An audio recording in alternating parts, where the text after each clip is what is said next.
Hi everyone, कैसे हो आप सभी लोग। आई होप आप लोग अच्छे होंगे। मैं हूं राहुल जेसवाल एंड स्वागत करता हूं आप सभी का एक बार फिर हमारे यूट्यूब चैनल JR ट्यूटोरियल्स में। फ्रेंड्स, आज अगेन आपके सामने एक मोस्ट इंपॉर्टेंट सिविक्स का लेक्चर वीडियो लेकर आ चुका हूं दोस्तों, जिसमें आज के दिन हम लोग पढ़ने वाले हैं हमारे 8th स्टैंडर्ड के लिए सिविक्स सब्जेक्ट का जो हमने चैप्टर की शुरुआत की थी, जिसका नाम है इंडियन पार्लियामेंट। चैप्टर नंबर 2 है इसका, और आज हम पढ़ेंगे इस चैप्टर का लेक्चर नंबर 3।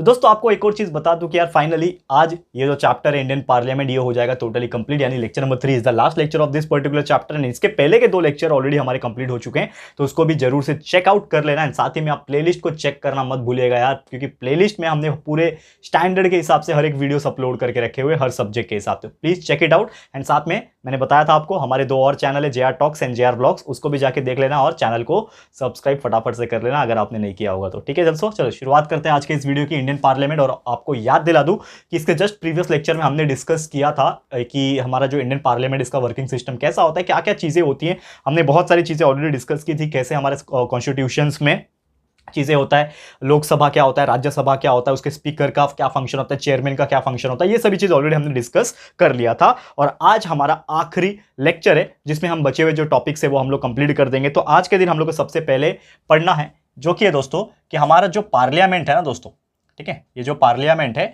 इसमें जो वर्किंग प्रोसेस है वो कैसे होता है। ठीक है, तो पार्लियामेंट वर्किंग प्रोसेस, एंड इसमें जो लॉ होते हैं, पार्लियामेंट वर्किंग प्रोसेस तो ठीक है, साथ ही में जो लॉ होता है वो कैसे बनाया जाता है, इसके अंदर बहुत सारी चीजें हम लोग डिस्कस करने वाले हैं।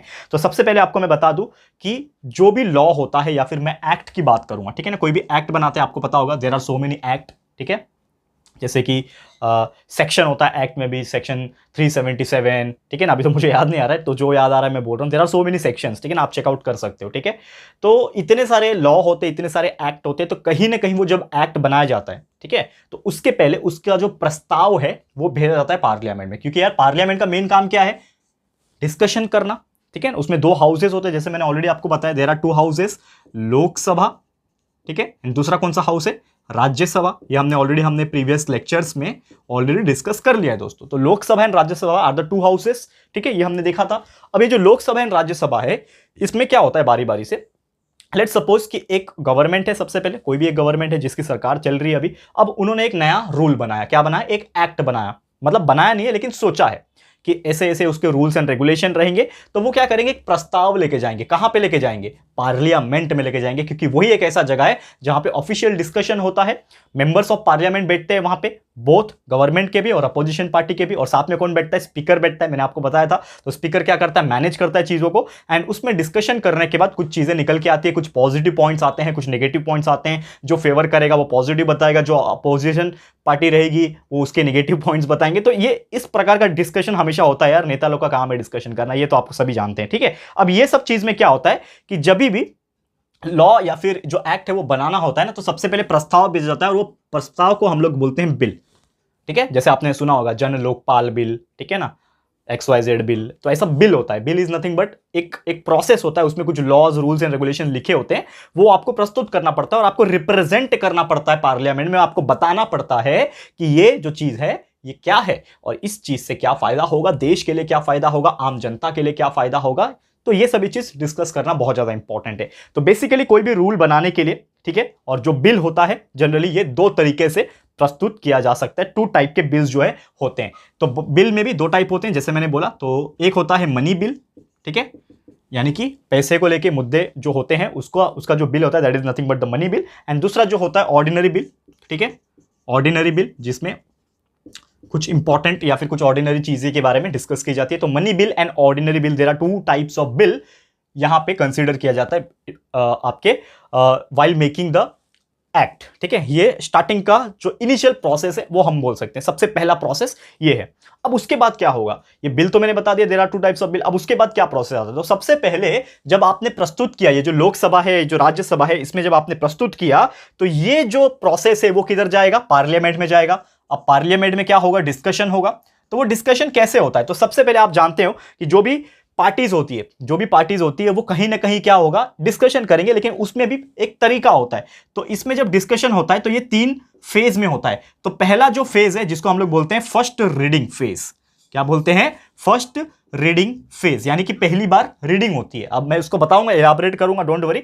फिर उसके बाद आता है सेकंड रीडिंग फेज, ठीक है, उसके बाद आता है सेकंड रीडिंग फेज, और इसके बाद एक और आ जाता है थर्ड रीडिंग फेज। ये टोटल 3 रीडिंग फेज होते हैं, एंड ये पास होने के बाद, ये तीनों रीडिंग फेज से गुजरने के बाद ही वो जो बिल है इसको एक्ट बनाने का परमिशन जो है मिल पाता है।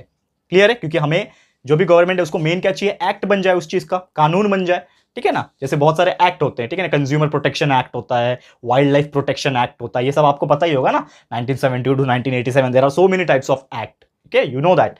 तो ये जो एक्ट होता है इसको पास करने के लिए, क्योंकि यार अभी तो मैंने सोचा है, अब समझ लो कि मैं कुछ एक्ट निकाल रहा हूं, अभी तो मैंने सोचा है, मैं गवर्नमेंट का हिस्सा हूं, मैंने सोचा है कि मुझे एक्ट निकालना है, तो मैं किसके पास जाऊंगा, गवर्नमेंट के बैठक जहां पे होगी उसके पास जाऊंगा। कहां होती है बैठक, पार्लियामेंट में। पार्लियामेंट में क्या होता है, लोकसभा राज्यसभा, तो दोनों में से कोई एक हाउस में जाऊंगा, वहां पे मेंबर ऑफ पार्लियामेंट्स बैठेंगे, हम वहां पे बैठेंगे और मैं बताऊंगा कि देखो ये एक्ट है, इसका ये फायदा होगा, तो मैं कुछ इंपॉर्टेंट पॉजिटिव पॉइंट्स बताऊंगा, फिर डिस्कशन होएगा, तब फिर फाइनलाइज होगा। तो यही 3 फेज में ये चीज जो मैंने इतनी सारी चीजें बोली, ये 3 फेज में होती है। तो पहले फेज में क्या होता है, पहला phase nothing but reading phase, जिसमें जो भी गवर्नमेंट प्रस्तुत करना चाहती है उस बिल को, उस लॉ को, वो रिप्रेजेंट करेगा, वो बताएगा उसके कुछ पॉजिटिव पॉइंट्स, ठीक है।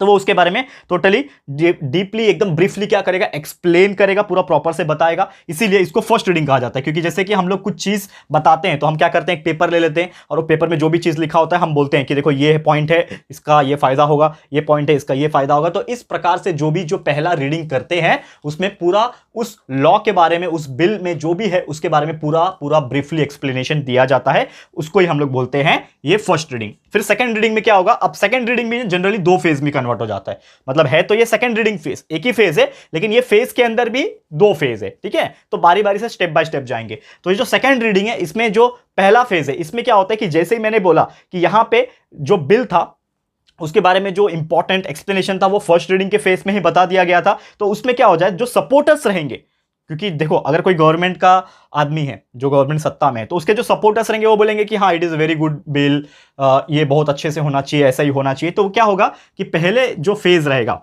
ठीक है, सेकेंड रीडिंग का जो पहला इनिशियल फेज रहेगा, उसमें जो सपोर्टर्स रहेंगे वो क्या करेंगे, सपोर्ट करेंगे, उसके बारे में अच्छाइयां बताएंगे, उसके बारे में एडवांटेजेस भर भर के बताएंगे, देखो ये फायदा है वो फायदा है। एंड कुछ ऐसे रहेंगे जो विरोधी रहेंगे, तो एडवांटेज भी रहेगा, डिसएडवांटेज भी रहेगा। समझ में आ रहा है मैं क्या बताने की कोशिश कर रहा हूं, there may be some advantages but there may be also disadvantages, ठीक है। तो वो डिसएडवांटेज बताएंगे, तो डिसएडवांटेज कौन बताएगा, जो अगेंस्ट में रहेगा, जो अपोजिशन के लीडर्स रहेंगे या फिर जो भी पसंद नहीं कर रहा है उस बिल को, उसके बारे में वो चीज बताएंगे। तो ऐसे बहुत बार क्या हो जाएगा, डिस्कशन हो जाएगा पूरी कमेटी के बीच में, पूरे जो मेंबर्स रहेंगे उनके बीच में क्या होने लगेगा, इस प्रकार से बहुत ज्यादा डिस्कशन होने लगेगा। एंड जो भी इंस्ट्रक्शंस रहेगा, जो भी चीजें रहेगी वहां पे मुद्दे के हिसाब से डिस्कशन होता रहेगा। एंड उसके बाद क्या होगा, ये जो सेकंड रीडिंग का फेज था, इसमें पहले में क्या हो गया, ये डिस्कशन हो गया, एडवांटेजेस डिसएडवांटेज ये सभी चीज का डिस्कशन हो गया। और उसके बाद जो सेकंड जो आएगा मौका, ठीक है ना, सेकंड फेज जो आएगा, सेकंड रीडिंग के अंदर का भी जो सेकंड स्टेप है बोल सकता हूं मैं, सेकंड फेज जो आएगा उसमें क्या होगा कि ये जो बिल है उसमें जो भी पॉइंट्स लिखे होंगे उस पॉइंट टू पॉइंट आपको रीड करके बताने पड़ेंगे। क्लॉज जो होता है, जिसको हम लोग क्लॉज बोलते हैं, जैसे कि एक्ट में क्या होता है, क्लॉज होता है, क्लॉज इज नथिंग बट ए नियम, रूल्स। तो वो क्लॉज जो है उसको स्टेप बाय स्टेप जो है वो रीड करके बताना पड़ेगा। और जो मेंबर्स है जो भी सुन रहे हैं वो अपना कुछ सजेशन अगर देना चाहते हैं तो वो बता सकते हैं। लेट्स सपोज कि क्लॉज नंबर 1 में कुछ चीज लिखा हुआ है, ठीक है ना, तो वो बोलेगा कि नहीं यार ये जो रूल नंबर 1 जो है या फिर ये जो क्लॉज नंबर 1 है ना, इसमें ना इस थोड़ा सा चेंजेस करने की जरूरत है। तो जो भी मेंबर्स रहेंगे वो क्या कर सकते हैं, क्लॉज के हिसाब से अपना सजेशंस जो है वो प्रोवाइड कर सकते हैं। तो ये किस में होगा, ये वाले में, सेकंड वाले फेज में, मतलब सेकंड रीडिंग फेज के सेकंड स्टेप में रहेगा, ठीक है। अब ये हो गया, अब आएगा तीसरा फेज, लास्ट फेज। तो लास्ट फेज में क्या होगा, अब इतने सारी चीजें हो गई, तो ये जो बिल है, जब पूरा सजेशन लोगों ने कर दिया, जितने भी मेंबर्स थे उन्होंने बता दिया कि हाँ ये सजेशन होना चाहिए, सब चीज हो गया, डिस्कशन हो गया। अब वापस से जब फाइनल बिल बन जाएगा, देखो अभी तक बिल बना है, मैं एक्ट की बात नहीं कर रहा हूं, अभी तक पास नहीं हुआ है वो बिल, एक्ट बना नहीं है, अभी तक डिस्कशन ही चल रहा है। लेकिन डिस्कशन जैसे ही हो गया, अब वो बिल को वापस से ब्रीफली पढ़ा जाएगा, वापस से ब्रीफली एक्सप्लेन किया जाएगा to the all the members of the parliament which are present over there, ठीक है। तो जितने भी लोग वहां प्रेजेंट रहेंगे वहां पे उनको वापस से ब्रीफली एक्सप्लेन किया जाएगा। एंड साथ ही में एक वोटिंग करवाया जाएगा। थर्ड फेज में क्या करवाया जाएगा, एक वोटिंग करवाया जाएगा कि कितने लोग फेवर में है कि यह बिल पास होना चाहिए और कितने लोग फेवर में नहीं है कि यह बिल पास नहीं होना चाहिए। तो अब हो सकता है जितने गवर्नमेंट के लोग हैं, मतलब जो गवर्नमेंट के मेंबर ऑफ पार्लियामेंट से है, वो लोग बोलेंगे कि हाँ ये बिल पास होना चाहिए, पास होना चाहिए, पास होना चाहिए। बहुत सारे लोग ने बोल दिया। तो लेट सपोज 100 मेंबर है। अब 100 मेंबर्स में से 51 मेंबर ने बोल दिया कि यार ये बिल पास होना चाहिए। एग्जांपल के तौर पे बता रहा हूं, ये 100 मेंबर नहीं होते, मैंने बताया था 552 मेंबर होते हैं लोकसभा में, ठीक है। तो ये 51 मेंबर समझ लो, इन्होंने बोला कि होना चाहिए और 49 मेंबर ने बोल दिया कि नहीं होना चाहिए। तो वोटिंग के हिसाब से अगर देखा जाए तो 51 वाला जीत गया, यानी कि होना चाहिए। तो ये बिल जो है पास करवाया जाएगा, यानी बिल को अनुमति प्रदान की जाएगी कि यस इसको अभी एक्ट हम बना सकते हैं। लेकिन इसके पीछे भी बहुत बड़ा प्रोसेस है।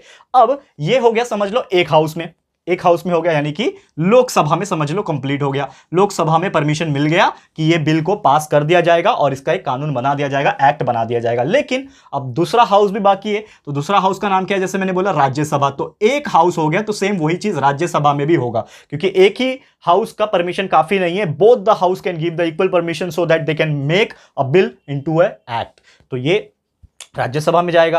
राज्यसभा में भी सेम बैठक होगी, सेम डिस्कशन होगा, सेम वोटिंग होगा। एंड जब दोनों ही हाउसेस का, ये दो हाउसेस है ना, ये दोनों ही हाउसेस का जब परमिशन मिल जाएगा, तब जाके उस बिल को भेजा जाएगा किसके पास, प्रेसिडेंट के पास, ताकि वो एक फाइनल सिग्नेचर कर सके एंड वो बिल को पास कर दे, सो दैट वो बिल बन जाए एक्ट के अंदर। लेकिन अब अगर ऐसा होता है कि राज्यसभा ने परमिशन नहीं दिया, तो क्या हो जाएगा, नल एंड वॉइड भी हो सकता है। एंड दूसरा ये चीज है कि कभी कभी जब मुद्दा या फिर रिजल्ट जो है नहीं निकल रहा है, तो ये जॉइंट भी हो सकते हैं, यानी लोकसभा और राज्यसभा दोनों मिलकर आपस में एक कॉमन बैठक बिठा सकते हैं, जिसमें प्रॉपरली डिस्कशन फिर से किया जाएगा एंड वो बिल के बारे में डिस्कशन करके, सो दैट वो बिल जो है पास होना चाहिए कि नहीं होना चाहिए, एक फाइनल डिस्कशन होगा। एंड जब सबने ओके कर लिया, उसमें भी फिर वोटिंग होगी, मेजोरिटी जिसकी आएगी, यानी कि जिसका वोट ज्यादा मिलेगा उसके हिसाब से होगा। तो समझ लो ज्यादा वोट मिला कि ये बिल पास नहीं होना चाहिए, तो वो बिल पास नहीं होगा। अगर ज्यादा वोट मिला कि ये बिल पास होना चाहिए, तो वो बिल जरूर से पास होगा। एंड फिर फाइनल किसके पास जाएगा, हमारे कर्ता धर्ता सबसे मेन आदमी प्रेसिडेंट, प्राइम मिनिस्टर है, लेकिन देखा जाए तो ये सब जो चीजें होती हैं ये प्रेसिडेंट के हाथ में जाती है।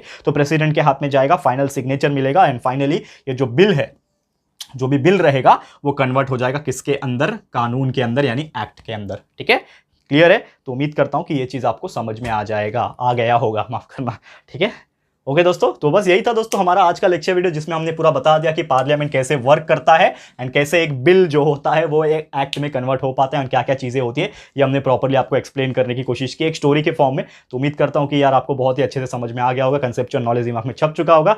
तो बस आज के लिए वीडियो इतना ही। इसी के साथ हमारा जो चैप्टर है द इंडियन पार्लियामेंट, ये होता है कंप्लीट। ठीक है दोस्तों, तो ऐसे और वीडियोस हम लेकर आते रहेंगे। आपको ये वीडियो और ये चैप्टर आपको कैसा लगा है दोस्तों, प्लीज हमें कॉमेंट करके बताइएगा, अपनी राय और सजेशन जरूर से दीजिएगा। वीडियो अगर पसंद आया है, अच्छा लगा है दोस्तों, तो प्लीज वीडियो को लाइक कर देना, शेयर जरूर से कर देना यार, फटाफट से शेयर करो अपने सारे फ्रेंड्स एंड रिलेटिव्स को। एंड साथ ही में अगर आपने अभी तक इस चैनल को सब्सक्राइब नहीं किया है, तो फटाफट से हमारे चैनल को भी सब्सक्राइब कर देना। साथ में एक बेल आइकन होता है, उसको भी प्रेस कर देना दोस्तों, ताकि फ्यूचर में हम कोई भी वीडियोस को अपलोड करेंगे तो आप लोग को नोटिफिकेशन मिलती रहेगी। ठीक है फ्रेंड्स, तो मिलते हैं हमारे अगले वीडियो में। ये वीडियो देखने के लिए thank you and good bye.